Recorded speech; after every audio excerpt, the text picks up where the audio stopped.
Sapphire had woken up on a couch, still fully dressed, by Dakota shaking her by the shoulders rather violently. "He's alive! Tom made it!" "Wait, what?" Sapphire got out, still half asleep. "Jackie too?" "She's still out in the forest somewhere, but come on, it's Jackie. If she made it safely down, then she's going to be fine." "Wait, what's going on?" Balathon questioned, still sounding sleepy. "They lived. Both of the idiots are alive. Sure, they are rough as all hell, but they made it," Dakota let out excitedly. Sapphire took a second to digest it all. Yesterday had ended on such a low note. The enemy had a new weapon. 2, in fact, it seemed.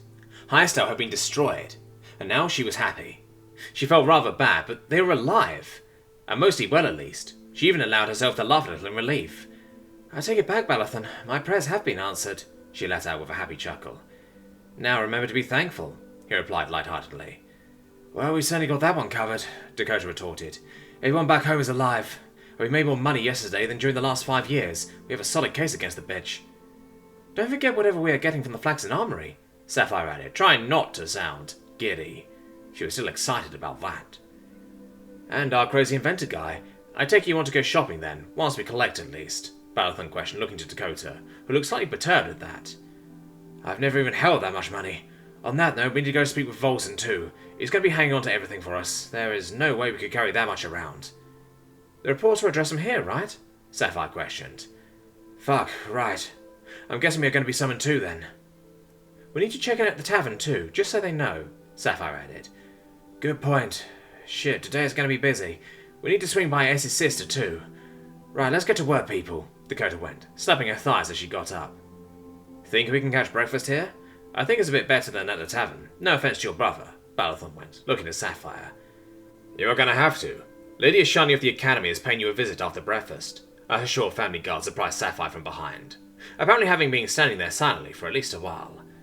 "I guess so much for cancelling our meeting today," Dakota let out, looking a tad puzzled at that. Sapphire had to agree. Originally they had to wait for days to get an appointment with her, not to mention they had to go and make the appointment in the first place. There hadn't been any complaints from the Hashors as they joined them for some very delicious breakfast. The mood was a little lighter at the table, though this time it was the Hashors' turn to be the quiet ones. Sapphire hadn't been quite sure what to expect from a visit from the Lady of the Royal Academy. To have Dakota's little sister, Lynn Costa, open the door with a shout of glee wasn't it, though. She came running over, picking Dakota up in a big hug. Dakota, at the very least, seemed surprised and didn't struggle as she was lifted off the ground by the smaller Lynn Costa. "It's so nice to see you. Why didn't you come by sooner?" Lynn Costa questioned, giggling with glee as she moved on to Sapphire and Balathon. "No, one mustn't be pushy. It sounds like you've had it rough enough as it is. Oh, but it's nice to know you're doing good. How are things back at home? I heard you had a rough time. Is everyone okay?" "We think so. Our newest addition is still having a rough time, and Jackie's been Jackie, but it sounds like they did it." "Awesome. I have some questions about Tom. Don't think I have not heard." Lynn Costa went for a wink, turning back to Lady Ashani, who had followed her enthusiastic companion with more dignity. "This is Lady Ashani. Don't worry, she doesn't bite." "Pleasure to make your acquaintance properly. I must apologize for the nature of my visit. The contents of the report I received last night more than piqued my curiosity," the lady went, with a polite bow, something Sapphire definitely wasn't expecting. "Now I won't keep you from your food. Dig in, you've earned it." Sapphire was a little surprised she would come here and not demand an immediate report. The lady was in fact extremely nice and very polite as they ate. She gave them the time to bring Lacosta up to speed as best they could. Following everything that had happened, which by now was turning into an extremely long list, that did take a fair while, especially since Lacosta had a plethora of questions about just about everything. Looking at the lady, Sapphire cracked a smile as Lacosta continued her questioning, currently interrogating Dakota about how Tom's insight is different from theirs. Interrogation by proxy, you clever bastard, Sapphire mused to herself, seeing the lady sit comfortably and listening intently to everything being said. She didn't get the full details about Tom. They weren't giving those away that easy. Lady Ashani knew about Tom and most of his exploits already, though, and would likely be learning a lot more soon anyway, so it didn't matter too much. When the lady joined the conversation, she offered both condolences on the death of the ones they had known, as well as congratulations and a very large amount of praise for both the actions of their keep and the trio of the last few days. When everyone was finally caught up and the meal finished, she had requested the use of the earrings, allowing her to have a session with the Nook to let her explain things rather than Dakota. Lady Deriva was also put through at some point when the Nook was apparently exhausted by the trance. "They are not out of the woods yet then," Sapphire thought to herself. Normally it took quite a while before the Nook was tired out from using the earrings, Dakota usually breaking first. When Lady Deriva was also spent, her son Luke taking over, Lancaster gave Seth an elbow in the side. She's amazing, right? She just keeps going. I still don't get how you people do that. What have you been up to, anyway? Sapphire questioned, looking back to the excited Lancaster. Oh, nothing special. Just making sure a puma gets knocked off his perch when I get back home. Oh, believe me, he's struggling already. That Tom guy, right? She questioned, thinking for a second. Nah, I reckon I'm still a better mage than him. Sapphire almost managed to suppress her chuckle at that. I mean, you're not wrong. Hey, I'm doing very well. I haven't failed an exam yet. That's because you need to know everything. And I will. You can bet your tail on that. You know full well people bet on me, not the other way around, or did you forget? Sapphire joked back sarcastically. Oh, just because you fly a little better than most? Lancaster replied dismissively, causing Seth to chuckle a bit again. A little, Sapphire replied, feigning offence. You still haven't worked out a way to use magic to beat me. I'm not telling, Lancaster replied, cocking her head up high. Sapphire just shaking her head with a chuckle.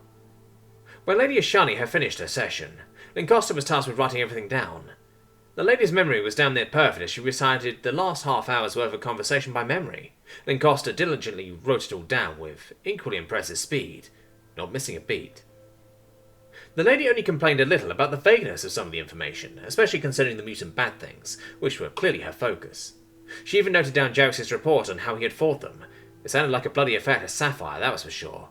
She thanked them for their service and dragged a reluctant Lancaster back with her. The promises were made that they would be seeing each other again soon enough. Tom had been slipping in and out of sleep, mostly waking when he either got sick or it was time for the next dosage. This time, though, it was a large amount of noise outside the door that he couldn't quite make out that woke him, followed by a said door rapidly opening and slamming shut again. Then the sound of an axe hitting the door resounded through the infirmary. What the fuck? Tom let out an alarm as he tried to at least sit up. He was blind, shit-faced, and completely unarmed, and still in considerable pain. Shiva, no! He needs to rest! Tom was fairly sure that was the Nook protesting outside the door. He promised! He promised he wouldn't use her! He didn't! I love him! I did it! I did all of it! Jackie! Tom let out excitedly. Hi, don't worry, everything is fine, Jackie replied, not doing a very good job of sounding convincing. And he let you! You damn near killed yourself twice and that wasn't enough for him! Shiva protested, sounding absolutely furious. Is he doing any better? I'm fine, Jackie replied, as the axe blade hit again with a deep thunk. You damn near twice died and then he tried to kill you in bed while you were drunk. That's not fine. Who the hell told you that? Wait, how does anyone know that part? Oh, shit, Tom thought to himself, his heart sinking a little. The entire keep could hear you two, and Unkai was asked for his medical opinion. He says, and I quote, you acted against all medical advice. That little weasel looked ready to run when I asked him, and I've never seen a dragon shrink like that. Shiva snarled, as the axe came down again. And then you go on some insane mission while wounded, eating enough sugar honey or whatever to land you in bed for a week. I'm doing great, thank you very much. I only slept for a day, not a week. Okay, maybe a little more than a day. What did you do to make Unkai tell you? I asked nicely. Now get away from the door. I'm going to geld him for this. Over my dead body. Hit that door again and you are going to hit me. Shiva, stop it! That's an order! The Nook shouted out. She sounded like she was outside too, meaning Jackie was holding the fort from inside, so to speak. You didn't get to choose who I want, and I want him. He's awesome. Now fuck off! He's gonna get you killed! Shiva pleaded, anger failing, though only slightly. Says the one with the axe, Jackie retorted, emphasizing just how absurd that was.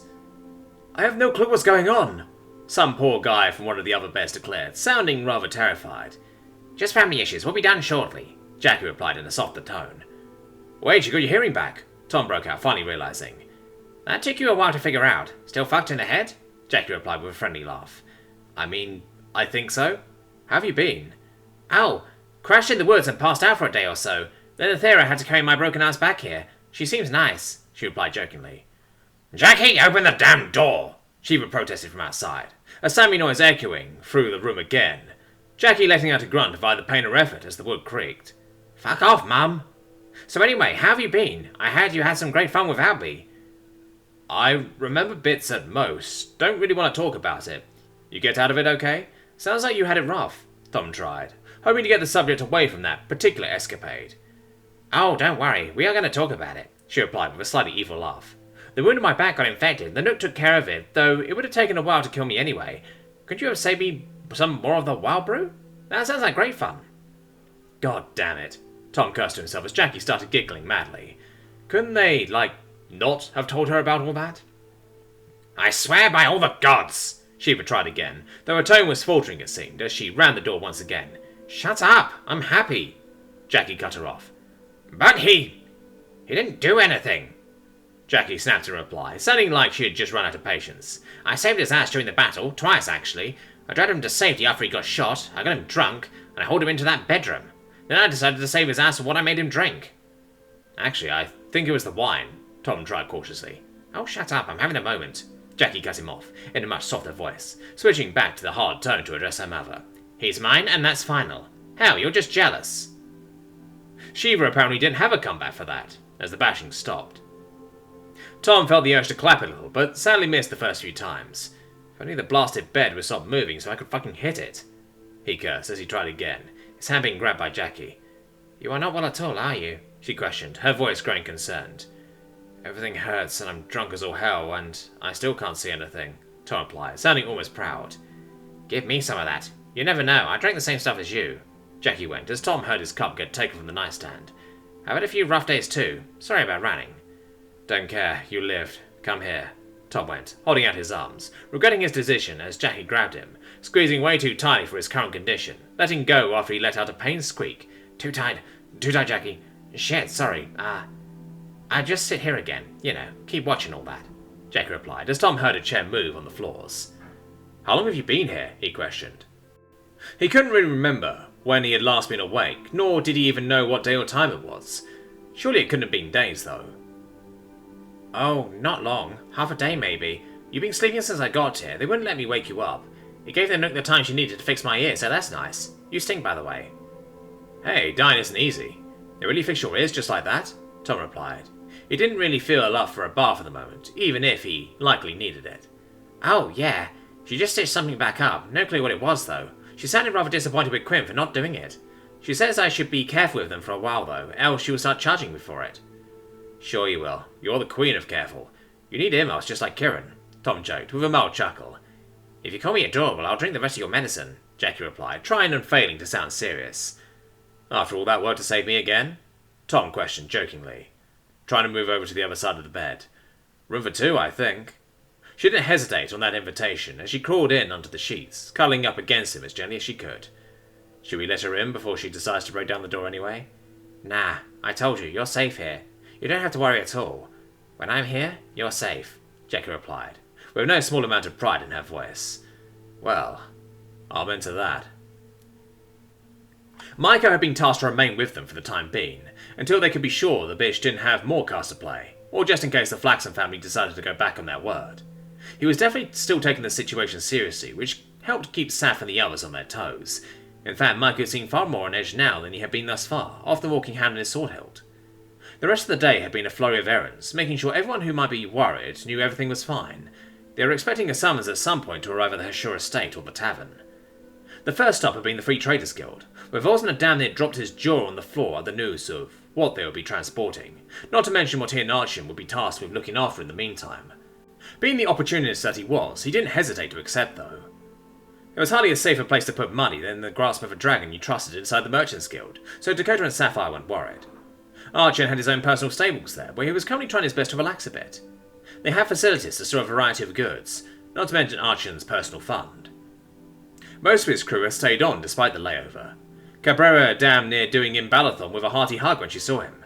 They quickly turned to making fun of him for being carried off in the night without a fight, once they all got the rundown of what had happened. To the clear embarrassment of Balathon, who did his best to look as offended as possible. Sapphire was keeping her eye on her, though. When the sums of money were discussed, Cabrera was definitely listening intently, though to be honest, so was pretty much everyone. Nevertheless, the escort had insisted on following along, stating like it sounded like they could use all the friends they could get right now. The fact that Micah was still following along did make it rather hard to argue that statement, and Dakota didn't even try to dissuade her, and Balathon was obviously all for it. Archon had been anxious for news of his son, though he did not take it well, cursing the stupidity of that whole situation, especially engaging Darklings at night. The assurances that Jarex was indeed fine and would make a full recovery did help alleviate his concerns, and he was clearly relieved to know all was well. He didn't blame Saf and the others either, thanking them for letting him know. Even if Sappho was fairly sure he would have some strong words with Jarex and quite possibly Tom the next time he saw them. Tink had been more than a little surprised at the result of asking how they had been as they stepped in the door to the workshop. Junior had sat there wide-eyed as they recounted their escapades. They even let Maiko get away with overstating his involvement just a little. In his defense, he had been crucial though, since they would likely all have ended up in an overnight cell if not for him. Tink, though, remained unfazed once the explanation ended. He was very excited to reveal what he hoped would be the final design for the self-lighting lamp, to which he had added a hood to for some reason. "It's self-lighting, Tink. It doesn't need a hood. Just put it out and light it again," Dakota let out, trying to sound diplomatic. "But it is very nice." After some slight grumbling about how he still liked the hood, he had shown them the rest of the progress. Thus far, everything seemed to be moving along well enough. The actual lighter prototype was also beginning to take shape, though making everything small enough was clearly proving a challenge. The visit to Esmeralda's sister had, of course, also dragged on longer than it should have, though the notion that she would receive noble family-backed compensation for everything she could think of for Essie actually managed to break her usual focus on the latest news and gossip. The list of remedies and potions she began listing off made Sapphire reconsider just how lightly the Flaxes had gotten off the hook in respect to compensating Esmeralda. The news of Tom's condition also saw several more items added to the list, to be sent to the Flaxens and Serviantius, to be incorporated into the paperwork. It helped that the stuff Tom needed was actually rather similar to what was being prepared for Esmeralda. Ignis did curse the fact that these things couldn't get there sooner though. It had already been too long since Esmeralda had been poisoned, though the Nook and Apuma knew what they were doing on the subject, and the relatively rapid administration of an antidote had helped a lot. The longer they waited, the longer it would take to get Esmeralda back to full strength, not to mention that the delay meant it would take more of the precious concoctions. That was a problem for the Flaxens though. Ignis certainly had sufficient stock to handle the demand. By the time they managed to swing by the tavern, one of the more temporary guards had taken over for Heiko, who had fallen asleep and was currently leaning on his spear, snoring quite loudly. And the idiot doesn't even want to leave his post, Sapphire mused to herself, gesturing for the others to remain silent. She synced up behind her unsuspecting brother, the other guard cracking a smile, looking at her. "Why are you sleeping on your post, soldier?" Sapphire bellowed out, as loudly as she could, doing her best to sound properly pissed off. Heiko shot awake, leveling his spear at Sapphire as she broke out laughing at his terrified expression, having resting crookily on his head from the jolt. "Oh, you bitch," he replied with a chuckle, as his shoulders sagged in relief. "What kind of greeting is that?" Sapphire replied with a chuckle, as she gave him a quick side hug. "You got anything for us? We were kind of expecting a summons of some kind." "Not that I know of. What the hell happened yesterday? We were worried you got yourself thrown in jail at the end." "No, we made it just fine. In fact, it all went great. Come on, we'll tell you over dinner. I think you owe us a meal anyway," Sapphire jested as they went inside. The barkeep had apologized profusely for what had happened, being dismissed by Dakota. There was nothing more that could have been done short of hiding in the basement. In fact, they had gone above and beyond to try and keep them safe. Heiko had let fly a line of deadly curses against the bitch at the news. She was indeed the one responsible for this shit show. He made a bit of a show of it, as per usual, but Sapphire knew him well enough to know that it was mostly empty threats. "How about the kids? Do you know who made it?" Heiko questioned, after the cursing subsided. "Yes, the list of casualties was sent to the city guard and the coroner's office. We are not going to be delivering that piece of news," Dakota replied solemnly. "It's not like we could even find half of them anyway. Besides, you have way too much to do," Balathon added, clearly trying to drag the conversation onto something less depressing. "Speaking of which, we need to swing by the shores again, just in case the summons ended up there. I can't imagine they don't want to report in person after that one. I've never even heard of a frontier keep being attacked like that, short of in times of war.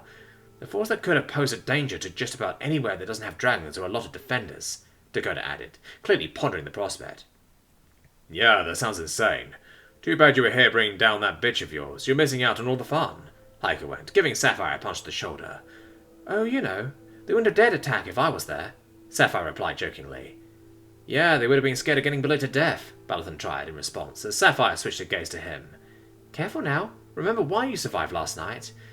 "Yeah, rather on me tonight," Balathon let out, uncomfortably, as he clearly reminisced about that experience. "Damn right they are," Sapphire replied, leaning back in her seat. "Were you just locked up, or were you out, so to speak?" "Oh no, I remember everything." "Well, you won't get to drink away the memory tonight. We don't need a repeat of our first visit," Dakota replied sternly, looking at both Sapphire and Balathon. Sapphire did feel slightly insulted by the insinuation, though she wouldn't have minded a nail or two tonight.